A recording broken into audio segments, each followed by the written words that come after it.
Yahoo, I think it was, a group of my internet friends and I in Yahoo dropped doing the fantasy automobile.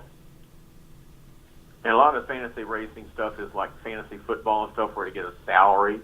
Yeah, salary caps and stuff like that. And all that. And I messed with one of those games, one of those 1 week, and it was too complex for me. I just couldn't. I said, I'm doing this for fun. I'm not doing this to break my brains out and do higher mathematics here. So I just picked one group and then ran for the whole year. For y'all that are sitting here listening to us, we're sitting here talking who we're going to pick and everything else, and fantasy leagues and all the other stuff. But anyway, welcome to Let's Talk Racing. You got Duane on the line, and I'm sitting in here. Al's already heading down to where's that place? Oh yeah, Homestead, Miami, in the Florida part of the world. Yeah, well, should be warmer down there anyway. Yeah, it is a bit chilling out here tonight, that's for sure. Yeah, and according to Mr. Al, as long as Ford wants to have the big weekend in Miami, he'll be down that way. So he has better inside information than I do. We're going to have to sit here and go enjoy it one year. Yeah, that'd be good. So part of the kind of go from. Go ahead. You want to go from least important to most important? I guess we can do that. What's the least important? Who's going to win the championship? No. No. The least important, Kenny Wallace announced on Facebook he's no longer going to be doing Fox on NASCAR. He's not going to be doing Fox on NASCAR no more. Kenny Wallace? Yep. It just popped up on Facebook here for the last half an hour or so. Well, maybe we should send him up here. I love having him around. Me and him have had some times, let me tell you. Oh, he's a little on the crazy side for sure. Now, not to say Joe Moore is not important, but Joe Moore, who's a local product here from the Hampton, the Greater Hampton Roads area. Yeah. He moved to Florida here a couple of years ago. He said that this race is going to be his last one for MRN after 35 years. Oh, goodness. He won't be doing MRN radio anymore. He will be doing his Raceline TV show, which he originally originated from the Norfolk side. And so he'll be... Actually, he started it in Hampton because I helped set it up. Yeah, you're right, because he really did start in Hampton. I've got his autograph on one of his driver cards back when he used to do baseball card stuff for the drivers back in the 80s, 90s, or whatever it was. And something probably a little more interesting is that NASCAR said that what they're going to do for the inspection this weekend is going to be a little different, in that the before race inspections before the race is going to be the same as they've done before, and they're going to be taking the spoiler off like they've done the last week or two. Yeah. And check it, despite the fact that some NASCAR official complained that after the Harvick incident that, oh gosh, we're going to have to make more work and take the spoiler off. Oh, wow. But Elton Sawyer was the one that made the announcement and said that and any fans have been around Langley for years and years know Elton. Yeah. The post-race inspection at the track was supposed to be the equivalent to taking the car to the R&D center. So they're trying to avoid having something happen on a Wednesday after people have sprayed champagne and moved on to football and everything else. So we'll see what happens with that. Hopefully nothing terrible on that. Everybody will be on their P's and Q's. As far as the race broadcast is concerned, NBC has announced that they're going to do two networks. The regular NBC network, which is the regular free broadcast network that pretty much everybody can get, is going to do a standard broadcast like we would expect, hopefully covering more than just the top four. They were a little concerned about the top four last week, and didn't mention Joey Logano having a tire problem at all last week when they did a recap at the end of the race, because Logano, of course, was already in, but on NBCSN they're going to do a four-way split screen with and isolated cameras on the four drivers in the final four. And Lee Diffie and Dale Jarrett will be doing the voices for the NBCSN broadcast. So those folks that have both those channels on their cable, you probably want to get that set up so you can do flip back and forth maybe from time to time to check on what's going on from one side to the other. Oh, yeah. So that'll be kind of interesting from that. If I can stay awake. Yeah, one way to stay awake. The big news, of course, for a lot of us, older folks anyway, is David Pearson passing away. A tremendous driver. Number 2, of course, in all-time wins. Richard Petty himself has said the toughest guy he ever drove against was David. David's 105 wins. His winning percentage is one of the best out there, period, if not the best. I'm sorry I didn't look up that number before we got together here, but he's right up at the top. Considering the number of races he ran was a lot less number of races than Petty and some other guys. I think one of the reporters on the internet was saying that on Twitter that David got like 47 wins. I think it was just with the Woods brothers by themselves, and it took him 500 and some odd races to get 105 wins. And I forget who it was. Somebody locally that's still running. Maybe it's Jamie McMurray, because Jamie McMurray seems a new whipping boy. Yeah. And run an equivalent number of races and won like 3 races or something like that. So, certainly a different era from then and now, but a lot tougher to win races. The cars were street car based to a large degree, and the safety equipment is nothing like it is now. If you look in the new cars, and are used to seeing what's in the new cars, and the drivers get in the car, and you look in the old cars, and you're going, holy cow. So it's tremendous driver, very smooth, very cool. The interview recently with Leonard Wood was saying that if David said the car was wrong, he had to work on the car. Yeah. Said he knew it wasn't the driver, which is pretty high praise considering different drivers that the Woods brothers have had over the years. They've had Curtis Turner and Cale Yarborough and on and on and on. So it's probably one of the most outstanding teams ever. It's kind of my second hero. I went to the World 663, my first race, and Fred Lorenzen won that race. And that was my first hero. In 65, he kind of retired.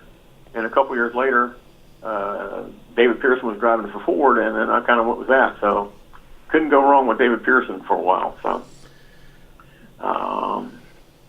we've lost we're losing a lot of the stars that built the sport. As far as associated with the Wood brothers is concerned, Dan Gertie, who's more famous outside of NASCAR than he is inside of NASCAR, but was certainly famous in NASCAR as well, passed away at the beginning of the year.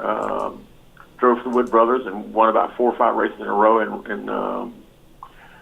Riverside, and then David himself. So there was a picture recently somebody put up on the internet that had David Pearson, James Hilton, Richard Petty, and Bobby Isaac, and only Richard Petty's left out of that 4. Bobby Isaac died in 77. I don't know when James Hilton passed, and then, of course, David here just recently. So we're losing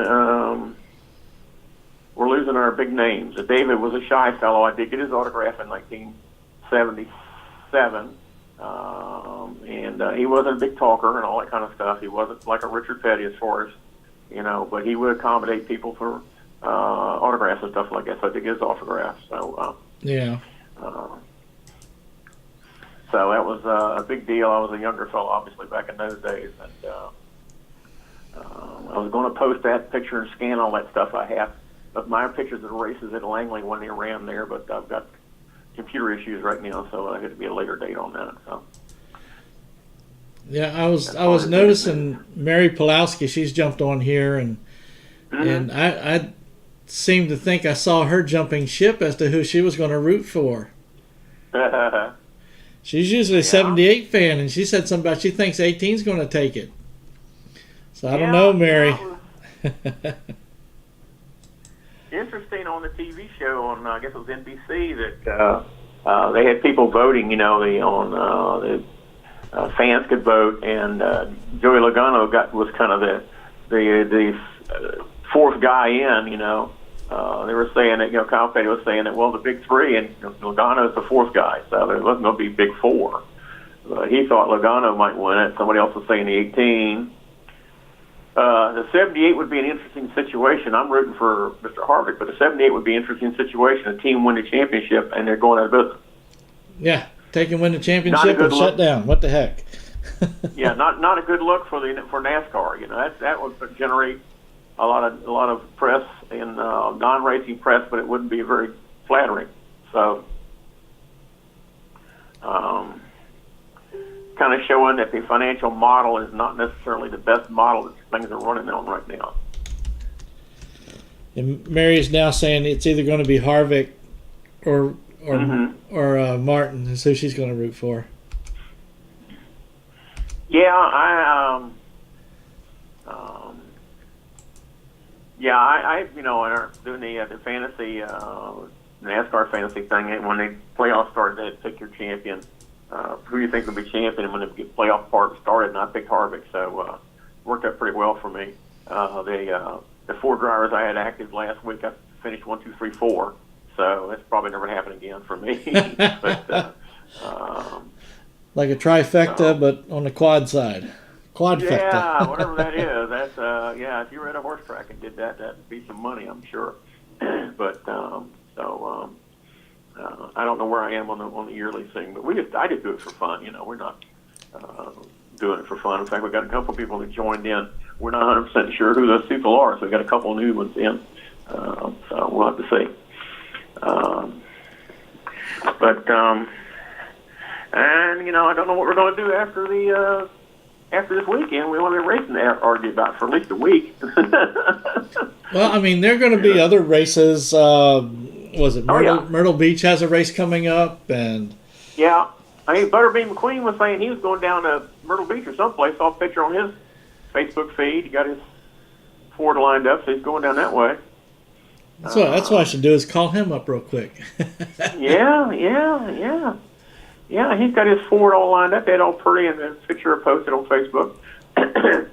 Excuse me. Of course, have the third day of destruction at Langley on December 8th, so that'll draw a lot of people that are not necessarily race fans, but like to see stuff broke or tore up. So. Yeah, I do know a lot of people that they're going to Langley is to go watch the day of destruction. It's not to watch regular racing. It's to watch everybody crash and crunch everything. Yeah. Well, I showed you how popular it is. I mean, they announced at the beginning of this year they were going to do it twice, and you don't have to do it into the season because they don't have to worry about cleaning up all the debris to cut the tires of the race cars. If they miss a piece of scrap metal somewhere, it's not a big deal. I think they did one in the beginning of the year. Yeah. And I don't know when they did the second one. I don't remember now. But if you've been around Langley for a good long time, they used to have the enduro races running over the winter time. Yeah. They would have a couple of them during the regular year on a Sunday. Mm-hmm. Yeah. But then during the wintertime, they would run them in this wintertime about every other week, it seemed like. Right. Well, it's a fun concept, too. You know, you keep going no matter what kind of thing. You know, if anybody was watching that the Street Outlaws show on Discovery Channel, the guys at Oklahoma City, the guys that got that farm truck that race, they actually got in one of those things. It was an enduro-type race, and they were showing them running that. So if anybody's never seen it before, happen to see that episode, you know what we're talking about. You get out there and just keep going. Yeah. Cars broke on the side of the road, just go around and keep on going. So wait for somebody to get to have a little bit of fun on the racetrack without spending a lot of money. Yeah, I mean, I enjoyed it when I did it. Actually had one of our sponsors come up one year and put him out there. Yeah. That was totally hilarious. Let him get in the car and do his thing, right? Oh, yeah. He enjoyed it. Yeah. It's just that... you're on Interstate 64. It's probably safer than Interstate 64 anyway. Yeah, I know. Oh, God. I tell you, that's you see those, picking about video crashes and stuff like that. Like I shared one the other day when it was crash compilation videos. People got dash cams and stuff like that, the stupid stuff people do. Traffic bumper to bumper, and some guy cut in front of a tractor trailer. The tractor trailer didn't want to let him in. But then the guy was in front of the tractor trailer was being a jackass and had his foot on the brake. and kept cutting the tractor trailer off. So eventually, the tractor trailer was always in the left-hand lane, and the guy tried to cut him off, and the guy in the tractor just kept his foot on the gas and spun the guy out. So it's all on the videotape. Pretty cool. That sounds like Richard Petty in Carolina there. Yeah, exactly. Just keep on going. Yeah, that's right. Richard Petty did get a ticket one time, didn't he? Yeah, something like that. Yeah. Yeah, that was a big thing back years ago. Some reporter in a newspaper down in Carolina, obviously somebody didn't know anything about racing, I'm pretty sure, in my opinion, decided to look and start checking the public records for speeding tickets and trying to match up names. And I think Ricky Rudd's name came up, but Ricky Rudd turned out to be somebody else named Ricky Rudd. Huh. Yeah, they're trying to make us something out of nothing or something, Yeah, I've got access to software that'll take and do background checks and everything, so it even looks for speeding tickets, or any tickets for that matter. Oh yeah, well that's public record, so if you mess up or something like that, somebody just got to look. And like I said, nowadays with the computerized systems and stuff like that, and programming and stuff like that, it's not hard to find that stuff. You just had to go down to the courthouse and dig around. They don't have to do that anymore. That's for sure. Yeah, so if you do something, you don't get caught. That's all I can tell you. Oh, geez. Yeah, definitely. Go ahead, guy. I'm just scanning through, looking at stuff on different things here. When you're doing the one-man band thing over here, it's a little harder to do because I'm trying to put stuff on Facebook, put it on Instagram, and there you go. So people can catch up and watch it and everything. So yeah.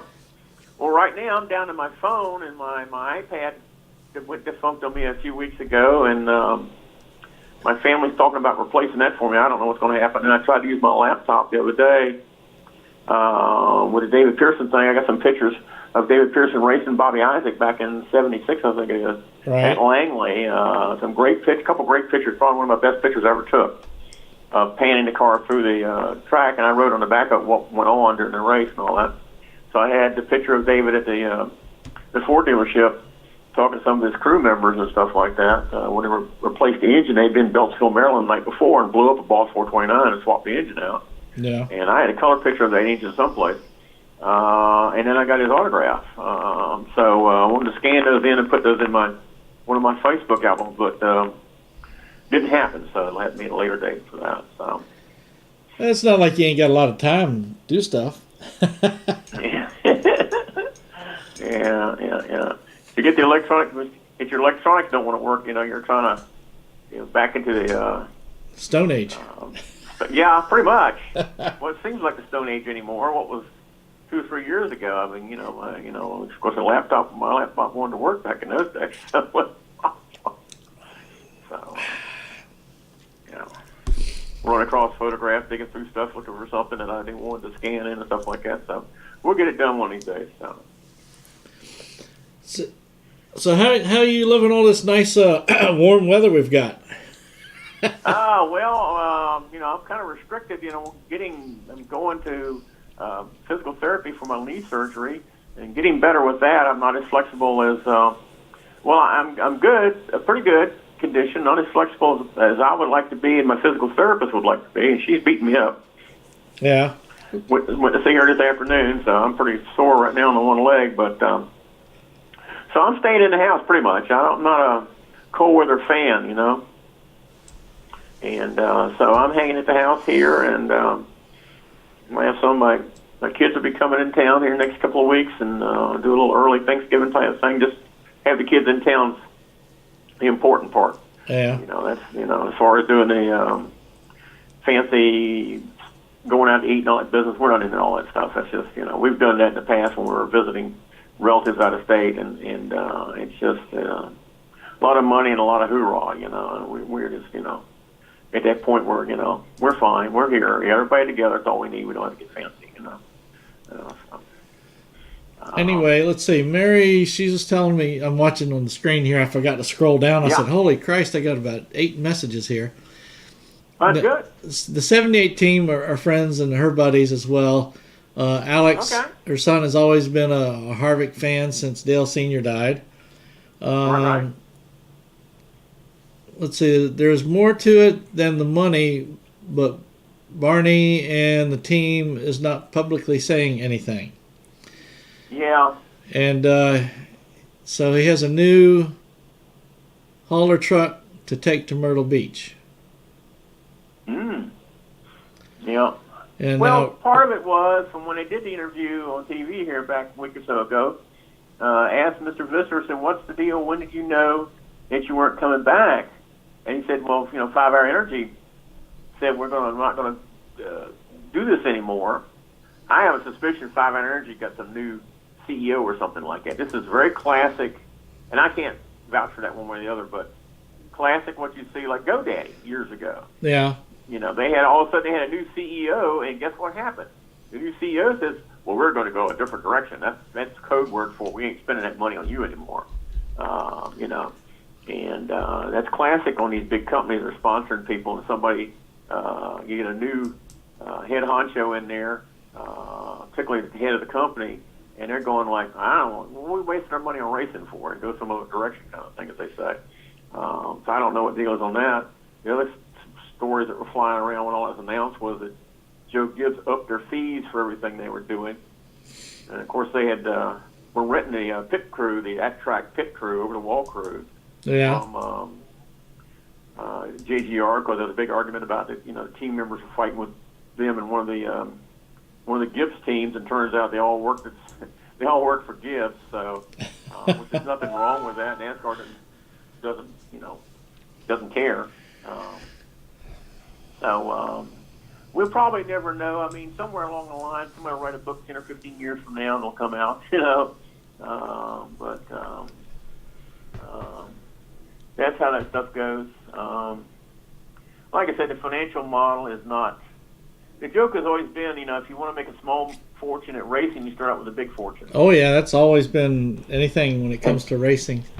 That's been true going way back. Bondi Long was the car owner for Ned Jarrett. A couple of years he ran his blue number 11 Ford, won the championship a couple of years. And the story was that Bondi Long finally ran out of money. That's where he quit running. He had inherited money from something from his family. Yeah, And all that. Another thing is too, if you're trying to run it as a business, I know back in the early days, in the 1950s, there was a team called the Scarab that was sports racing cars, and they ran about 4 years, and then they closed down because the IRS rules were that if you went more than 3 or 4 years without making money, then the IRS said, "Well, that's not a business; that's a hobby." yeah, you have to close it and down. then you had Man. to turn around and pay. Then you had to pay back taxes for the 3 years that you were claiming business expenses on. Yeah, So they ran about 4 years, and after that year, they said, "Okay, we're done," and closed down. So we're out of business. That way wouldn't get all the hoorah with the IRS and back taxes and all that. So it's certainly expenses have gone up. I mean, I don't begrudge the drivers getting all that kind of money, but Harvick, for example, has got a couple of golf holes, full-size golf holes, in his, quote, backyard, end quote, of his property. Obviously got a big piece of property. oh yeah, And all that kind of stuff. His palatial places, and you look at pictures of back in the 70s and even the 80s that David Pearson was still living in a modest tract house. I mean, they didn't make that kind of money. yeah. And back then it was just you made enough to make it to the next place, and that was about it. Yeah. I mean, to show how that model has changed, I don't know how. I guess these start and park teams, that's how they're making money. They Yeah. start the race. They've got one set of tires. They get fast enough to make the race. They make 10 or 15 laps, and Clayton got a vibration and park the car. And the prize money is a lot bigger than it used to be, so they can kind of, run the numbers and say, well, even if we finish last, we can make some money off of this. So that's how they're doing it. But, there are guys like Elmo Langley and J.D. McDuffie and guys like that made a living going from racetrack to racetrack. Oh yeah, Herman Beam did the same thing. It's a whole different ballgame. It really is, and part of the problem perhaps with NASCAR, and I don't think we'll ever be able to get back, is something that's going to be less expensive technology, because moving forward, and the technology has gone to the point now where it's beyond the capability of Well, NHRA is the same way. The technology's gotten so high, the cartons have gotten so fast that they have been doing restrictions on the cars, the top fuel cars, which used to be unrestricted. Yeah. They've been doing it for years, and now they only run 1,000 foot. They don't run 1320 anymore. Well, I mean, look. That's 300 feet to shut down. Look at I mean, the only thing left that's unlimited now is a lot of the dirt racing. Yeah. So, yeah. By the way, Ronald said to tell you that his dad used to run enduros at the old Riverside Park Speedway in Massachusetts. Oh, they used to run that on Thanksgiving Day back in the 80s. Yeah. Agawam, Massachusetts. I've read about it in the old National Speed Sport News. I know all the names of a lot of racetracks, particularly up in the Northeast, because it was fairly close to us. But I used to read National Speed Sport News, every article by the time I got done reading that thing. And so Dick Trickle, I heard about him long before he ever came down south. Bill Wimble, I heard about him back in the days when Langley was still dirt. Langley would run a race late in the year. The tracks up north would be closed, and Bill Wimble, some of the big guys came down from up north and ran a couple of years. Bill Wimble was passing guys on the outside of the dirt track. Yeah. That just wasn't done at Langley. He had passed somebody around on the outside. And I'm going, holy cow. So he was the national sportsman champion in 1962 or something like that. So he was a pretty good driver. So, it's Riverside Park in Agawam, Massachusetts, absolutely. So I, read up on all that stuff and know the names and never got a chance to go in places. But, the news, of course, the newspapers are gone now doing that kind of stuff. Yeah. What was it? Shoot, I got some more stuff here.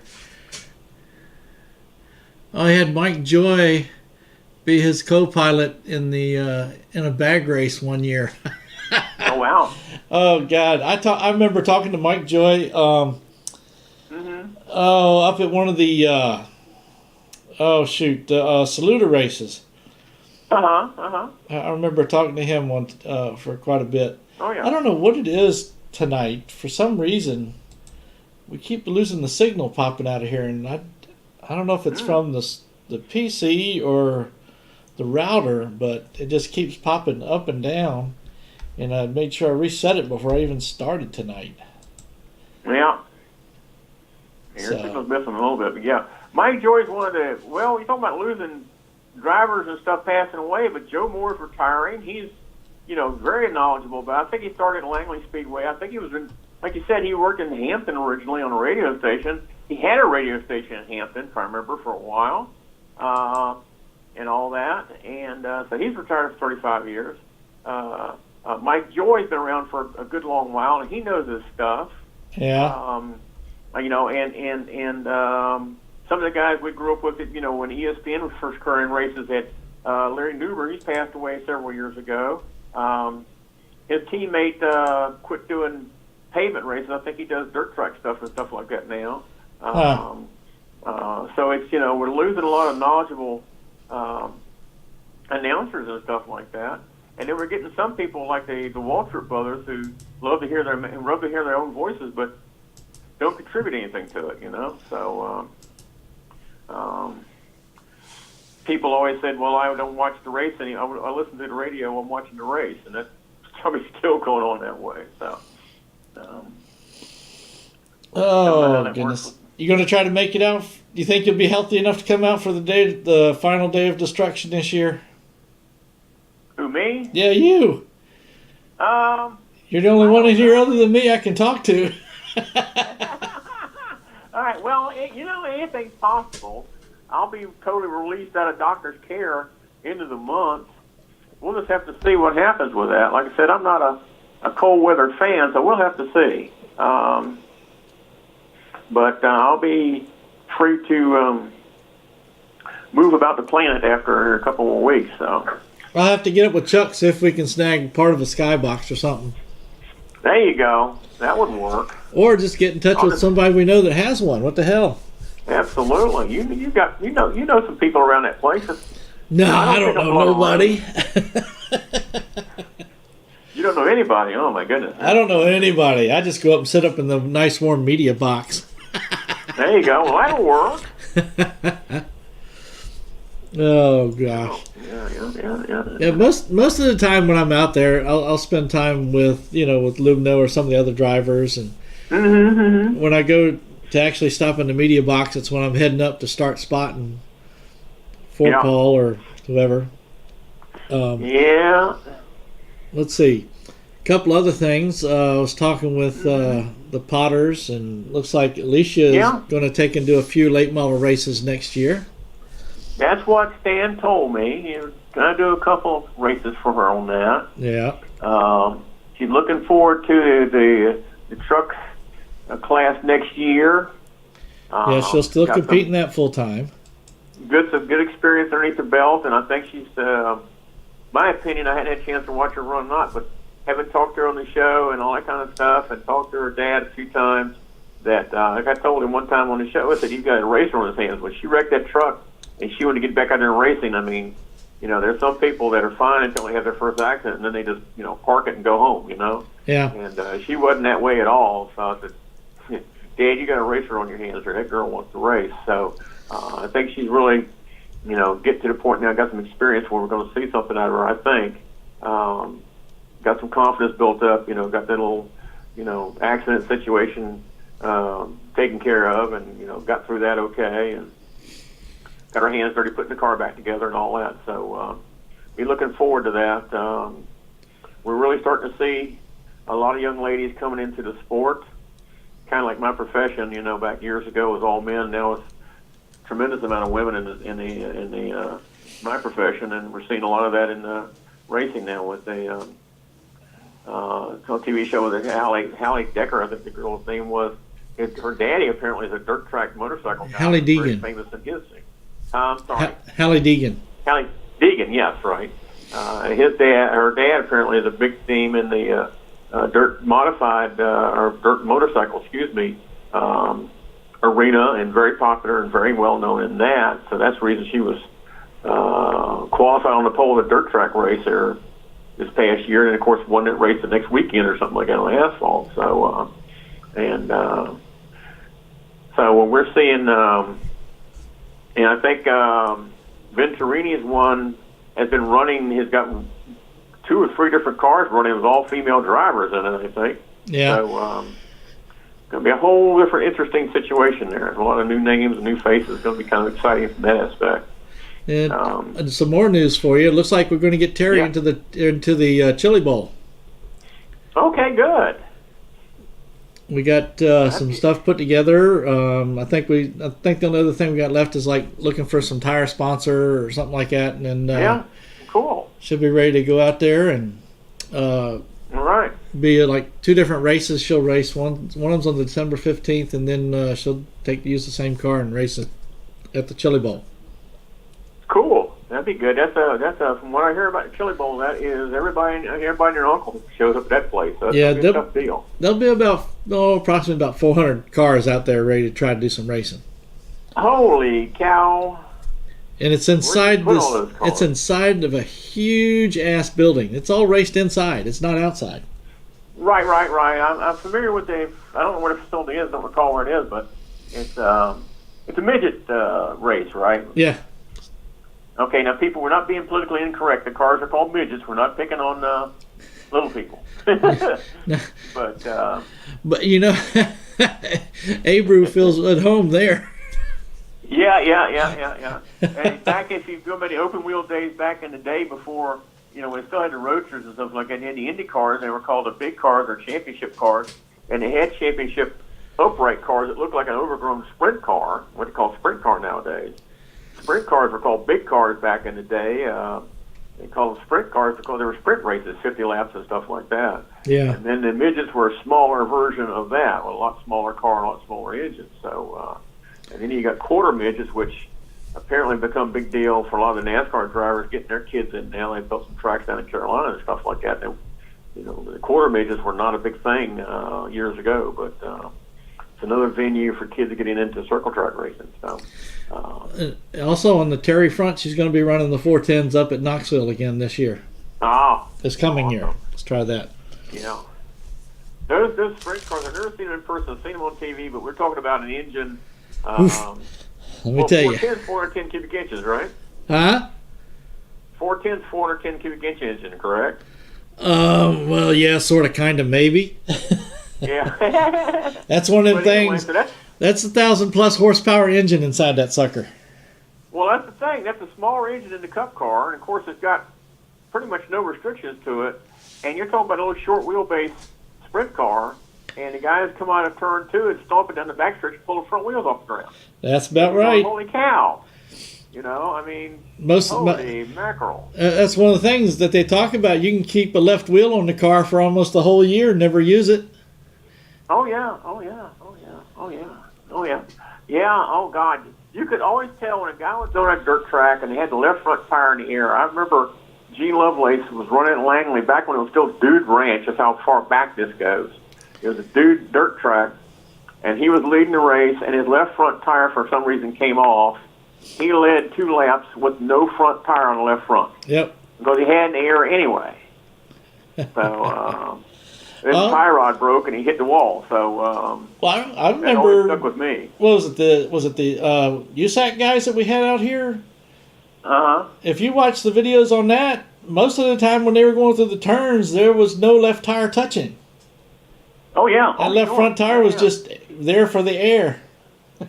Yeah, well, they have learned how to get these cars set up to do that all the time. But, you know, wasn't that many years ago, if you saw a guy pulling the left front tire off the car, off the dirt, because they're running dirt track, and doing that, you know this guy was going through the front, because that thing was hooked up and hauling butt.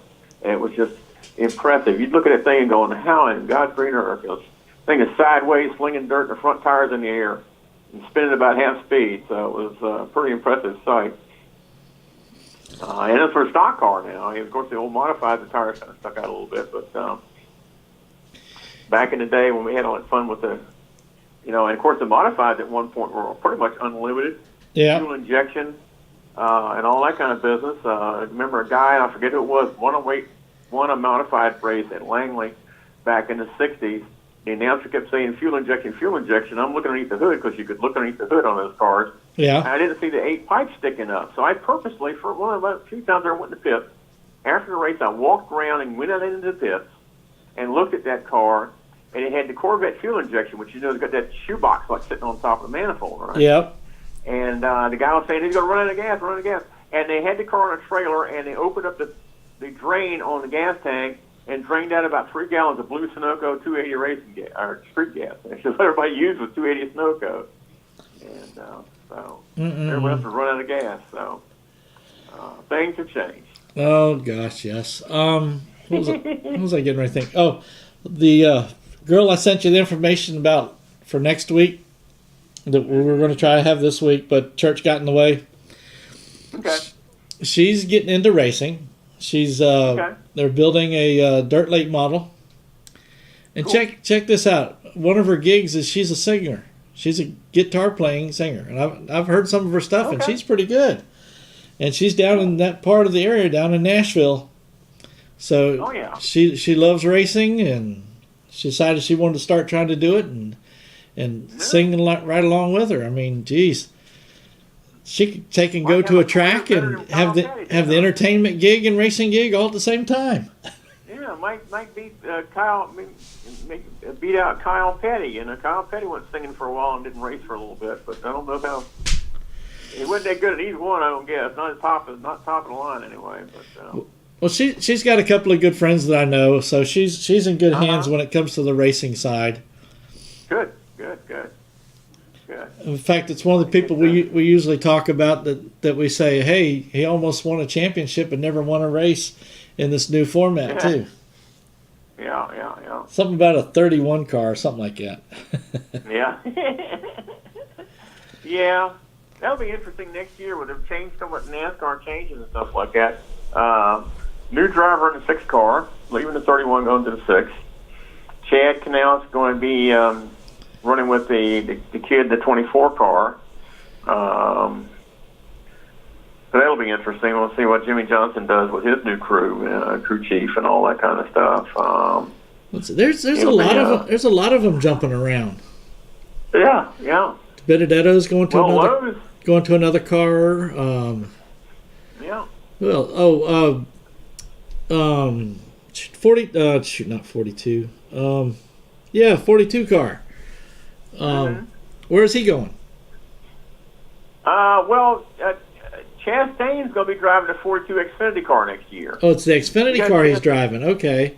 Right. He got a chance to drive a couple free races with Ganassi's 42 car. That's what was so confusing. I think they showed him after the race, interviewing him standing by the 42 car. He didn't win, and there was like 4 win stickers on the car. And I'm going, what in the heck?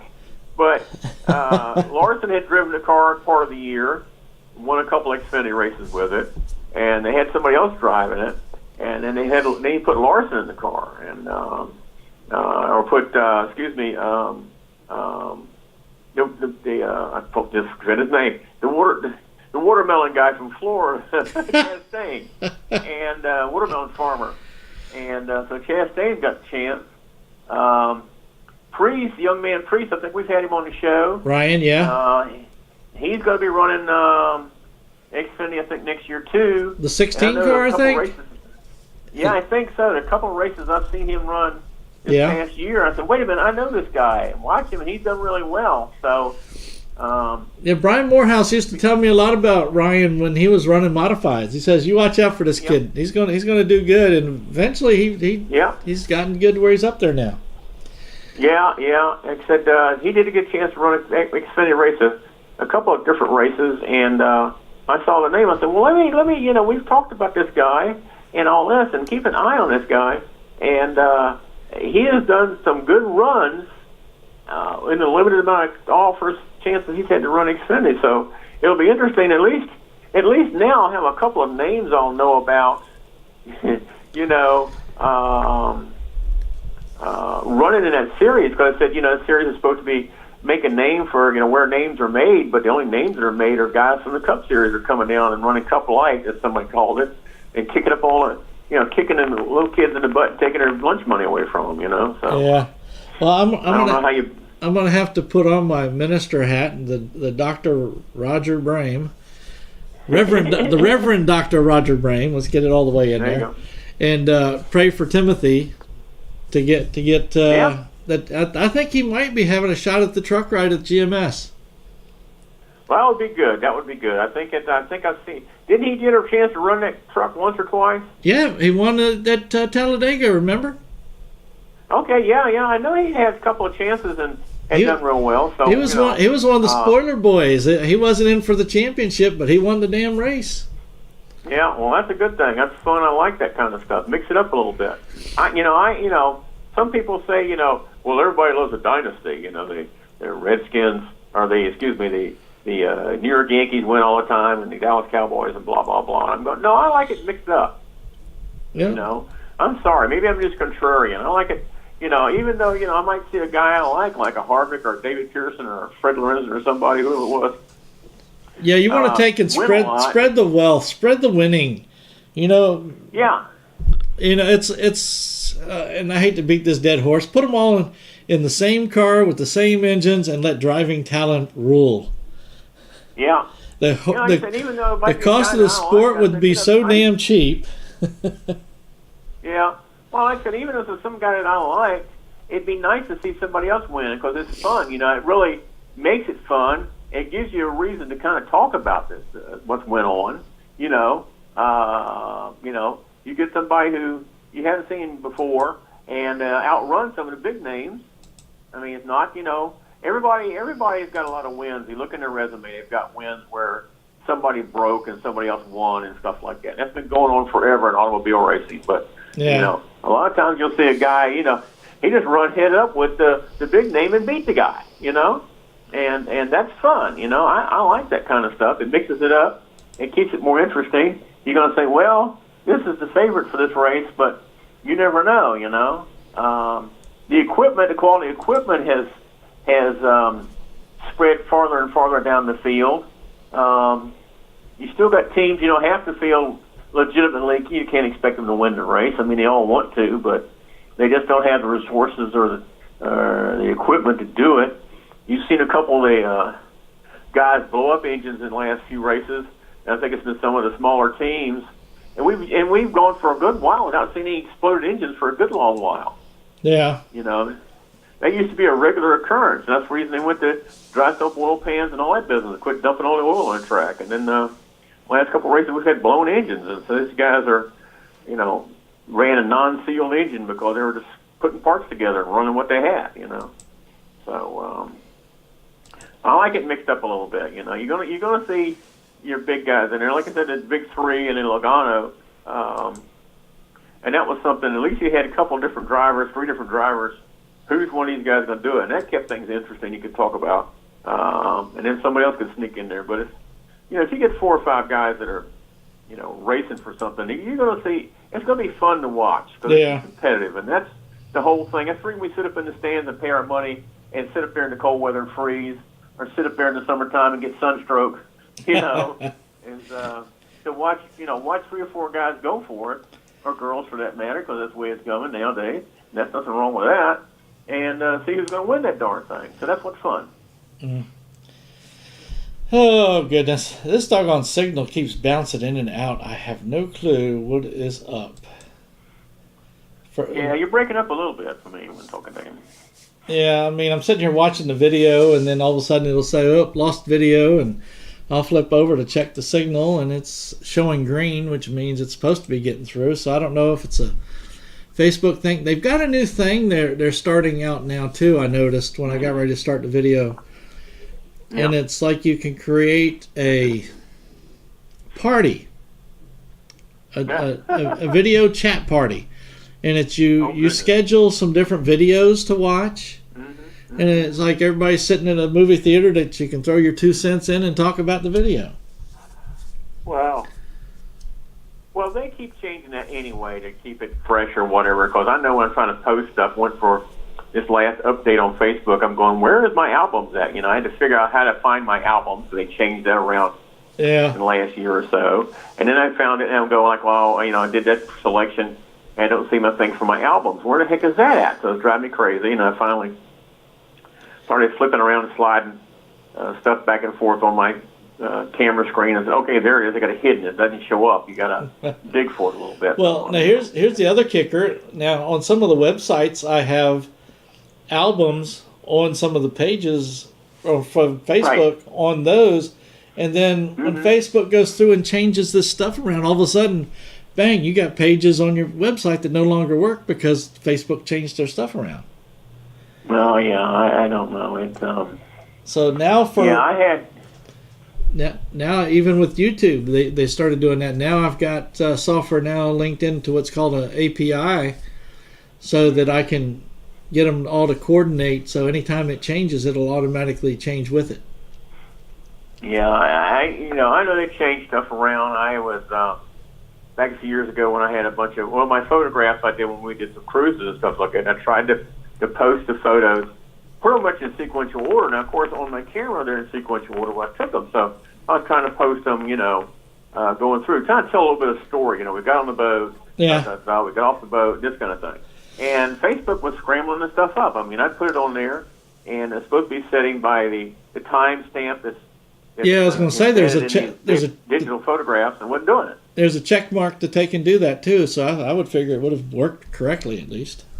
Yeah, well, it changed a little bit now, but this is a few years ago, and I did my first little album trying to, went to the cruise, and of course the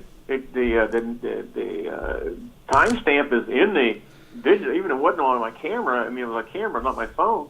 It's got a time and date stamp embedded in the digital signal, and it still was like scrambling the darn things up. You're showing something at the end of the cruise that was like second picture in. I'm going, what is this crap? So I think they got enough complaints. It's probably somebody complained about it enough that people like me were trying to show a sequential order. If you follow through the photographs, you could kind of follow along on what you did, Yeah. We went here, we went there, we went here, we went there, we got back off the boat, we got back in our car and went home. Instead of you had a picture, we went here, the next picture is we're getting out of the car and going back home and going, what the heck happened to the rest of the cruise? So they fixed that a while back, but I don't know what they're thinking sometimes. Do we ever know what they're thinking? Come on now. No, I don't know. The programmers, I'm sure I make jokes all the time, and the programmer knows what he thinks he's doing, but you got to figure out what he's doing so you can use it for your job. So. Oh, fun.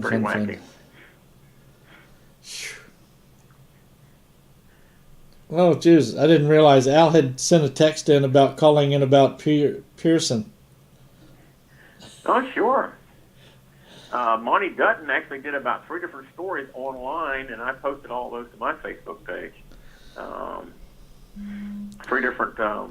Shall we have him call in now while we still got about 10 minutes left? Sure, get Al to call in there. Why not? All right, let me pull up his phone number. Yeah. I was rebooting one of... I carry 2 phones with me now. Isn't that sad? Oh, boy, you're Mr. Important now. Shh, don't tell anybody. I know. It's like my daughter's. My one daughter has got her personal phone and a work phone. So I mistakenly sent her a text on her work phone number one time. And she's going, "What the heck are you doing on that?" I said, "Sorry. Whoops." Should have known better. I don't know why that happened. But well, we'll see if we can snag him. Yep.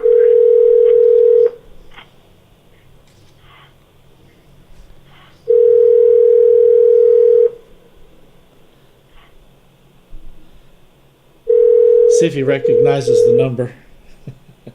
Yeah.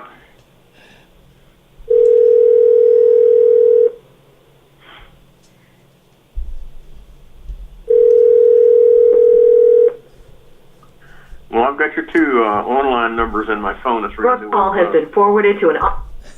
Yeah. Yeah. So I took your 2 phones, you've got sitting on the desk there, and I put those 2 phone numbers in my phone, so I knew what it was when you called me on those lines, so that's cool. You know how hard it is to get the last 4 numbers 7223? Oh, yeah? Which spells out race. Oh, okay. Yeah. I got the last 2 that were available. It looks like we got him calling in now. There you go. Call him back. There we go. Let's talk racing. Call me back? Did you call me? Yes, I did. I just saw your email and I said, "Oh hell, we got 10 minutes. Let's get him on here real quick." Okay. You got Duane on the other line with me here, so go for it, Al. We were talking about David Pearson earlier. Yeah,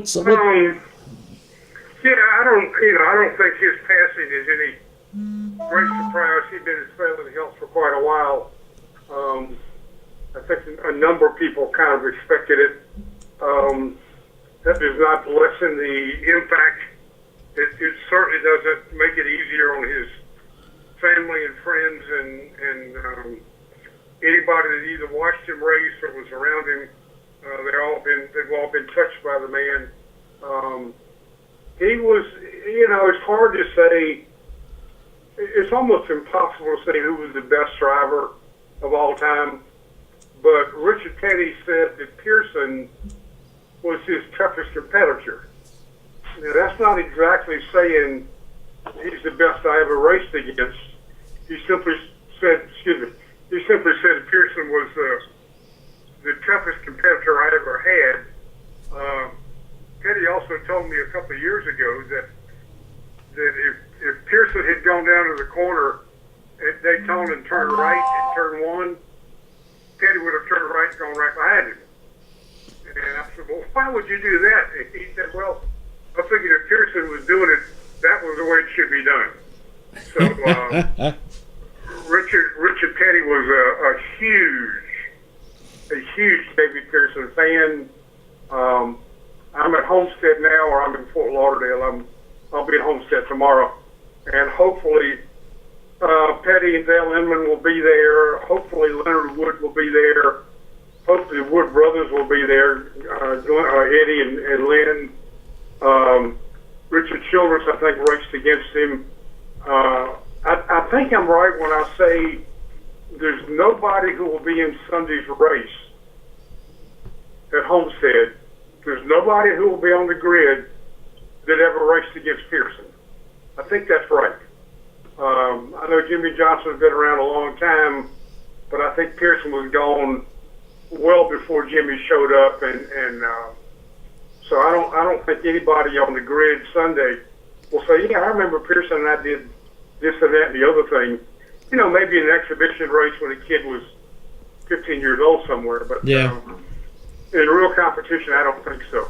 The question I'm going to ask Eddie and Leonard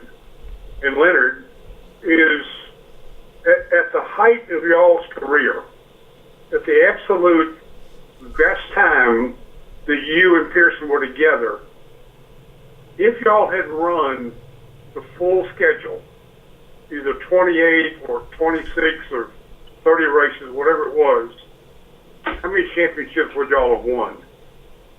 Because, see, people don't remember the Pearson championships came way back in, I think, 68, 69, and maybe 71 or something like that. I mean, back with, I think Bud Moore was his team owner 1 year, and Holman Moody were his owners the other 2 years. I think that's right. Yeah, you should know. You know more about it than I do. But you wonder how many wins and how many championships Pearson would have had if the Wood brothers, at the height of their dominance, had decided to go for it, say, 4 or 5 years in a row.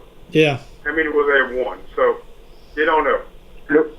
You know, Rick Mass did a tweet, and some other people mentioned it, that you ought to get that 17 car, or maybe the Wood Brothers 21 car, it's got David's name on it, and get it down to Homestead and let it run a lap of honor, or even be the pace car in front of the team. And Ford's sponsoring that series of races that weekend, so who knows? Maybe we'll get lucky and see like that happen. It'd be a great thing to remember David. Well, it's obviously too late to get the 17 car painted up like it was with Holman Moody. Right. You know, and the Wood brothers may have a Pearson show car. Yeah. In Stewart. I think they do. I think they do. Yeah, that would be a pretty cool deal. The other thing that would be a cool deal is, it's not going to happen, but we've talked about it. If NASCAR on the grand return of the Camaro to Cup racing, they should give Bobby Allison that Bowman Gray victory that they didn't give him because he was driving a Camaro 50 years ago. Yeah. You know, but he wasn't driving a Camaro; he was driving a Mustang. He was driving a Mustang. Oh, I meant Mustang. Yeah, well, I'm sorry. Camaros were in this year, and Mustangs coming for Ford next year. That would be that would be a great deal. Yeah, it would be funny as hell. I'm a little bit discombobulated when I just misspoke, but for years I have suspected that Miami may be the worst driving city in America, and I haven't driven in every city. I've driven in a bunch of big cities, Atlanta and LA and Dallas and, a bunch of Phoenix, a bunch of cities. I'm absolutely convinced more than ever after driving into Fort Lauderdale this afternoon, this area, everything from West Palm Beach south, has got to be the worst drivers in the world. They're the fastest, the rudest, the most aggressive. They don't believe in giving hand signals or turn signals. They just take a lane and hope you're not in it. So I'm just now kind of getting over my culture shock of this ain't Ward Boulevard anymore, boys and girls. That's for sure. This is a big deal. Hey. So anyway, yeah, you're right. It was a Mustang Bobby won with at Bowman Gray that year, and NASCAR would not accept it, even though Tony Lund won in 2 races in a Camaro that year, and both of those got accepted. So anyway, yeah, it'd be a good idea. NASCAR says, okay, Bobby, we did you wrong. Now that Mustang's back, we're going to give you your win back. Now here's of course, Darrell will go bananas. He'll scream. Darrell will scream and holler and yell, but hell with him. Oh, hey, now anyway. would Morgan Shepherd have been racing about the time Pearson was racing? Yeah, but Morgan won't be on the grid Sunday. Right, I know that. He'll be on the Xfinity stuff. Maybe the Xfinity race, maybe. But with Morgan, you never know. But Richard Childress raced with him in the late 60s. So, I got to talk to Childress, got to talk to Leonard Wood, Eddie and Lynn Wood, and Teddy and Dale Inman. I don't know that any officials, and maybe an official or two that was around back then, but Pearson's been gone a long time. Yeah. A long time. So you don't know if anybody, I bet you I bet you half the crowd Sunday was not even alive when Pearson ran his last race. I bet you the demographic would show that most of the people there Sunday have never seen the man. They've heard of him. Oh, and the other thing, now that I'm rambling beyond your 8 o'clock go to dinner time. I'm the only one here, so it don't matter this time. Okay. The other thing is it's beginning to look more and more like Pearson's 105 wins may never get touched. I thought Johnson would blow by it at one point, but I don't think so now. And there's nobody else anywhere near getting to triple figures. So Petty's 200 we know is out of reach, and I think Pearson's 105 is now out of reach. So there. That's a lot of races to try to fit in. That's for sure. Well, you owe me dinner when I get back. No problem. Have I ever worried about that?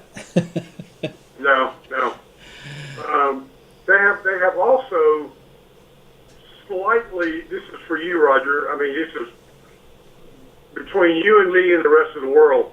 The charity ride people have made a very slight modification to how they do business next year, and you and I'll have to talk about it when I get back. There may be a small change. Yeah, I know you told me some of it, so I'll just keep that quiet unless there's another change. Yeah. No, I think I've got them talked into doing it my way. There you go. They didn't come. They didn't come as far as I wanted them to. But anyway, we'll talk about it when I get home. We'll talk about it when I get home. No problem. All right. All right. Well, go enjoy your weekend. Who you picking to win? Yeah, I'm working. My whole Autoweek assignment has been changed from the race to Pearson, so my whole story will be about him. So, all right. So, who you picking to win? Oh God, the race or the championship? Well, both. What the hell? We'll put you on the spot, double side. Well, it doesn't. It may not be the same person. I know that. I think Harvick. Well. If Harvick. Yeah, Harvick will be the champion. I think Chase Elliott might win the race. That would be cool. But what do I know? I don't know anything. Just roll the dice and see what comes up.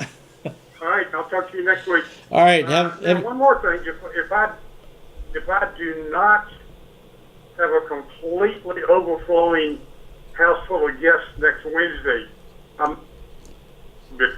if I've got people everywhere, I probably got to stay home. So you may or may not see me next week. No problem. Go enjoy your weekend anyway. See you. Bye. Thanks for calling in, Al. Bye-bye. There, you got his 11 minutes worth. There you go. There you go. Oh. Yeah. Wrap it up now. You can go to dinner. I don't even have to. I can go to the house and have dinner. There you go. There you go. Sunday I went to go to the Virginia Beach SPCA function they had over there to help out with some friends and stuff. Okay. For dogs and things like that. And then was going to go out and eat at a place called the Wooden Chicks Barbecue. I'd seen them on the doggone Food Channel in these barbecue contests all the time. Right. And so I went to look them up. They closed back in 2013. Man, was I pissed. Oh, my goodness. So then I said, well, let me go by the steakhouse I've been wanting to try out. When I got over to it, oh, my God, they had valet parking and everything else. And I'm sitting here wearing my usual shorts. I said, I may be a little underdressed for this. Yeah, that sounds like that could have been a possibility. So I went for option number 2. I went to the Fresh Market, bought me a few steaks, had them wrapped up. And it just turned out that Smoky Bones was right next door to them. There you go. There you cook it. I tell you what, I chowed down there and went home and got plenty of steaks left over, so I got plenty of steaks I can cook. There you go. But anywho. All right. Oh, is the wifey taking care of you good? Huh? I said, is the wife taking care of you good? Oh, yeah. Well, she's working. Like I said, she had a few days off. when I first had my surgery, and she's not working a full schedule. So I'm she's confident enough now that I don't need a babysitter or anything. So I'm okay now. So we're good. So I got a cane I'm using to get around with. I got rid of the walker. There you go. All you need now is a motorized one. Oh, geez. Well, I'd get in trouble with that. I'd have a chainsaw motor installed in that thing and be burning rubber down through the middle of a Walmart shopping center or store and get fired. But anyway. Oh, geez. Yeah. All right. Well, you go have yourself a fun time with everybody. I'm going to take my sweet little time, travel a whole 5 blocks to home. There you go. Well, you have a good dinner, and we will talk to you later. All righty. Have a good night. And everybody else out there watching, thank you for joining us on Let's Talk Racing. Bye, Duane. And I'm going to finish off the rest of the stuff. Bye. Talk to you later, Roger. All right, you too. Bye. Bye. Hit the right button would be good. All right.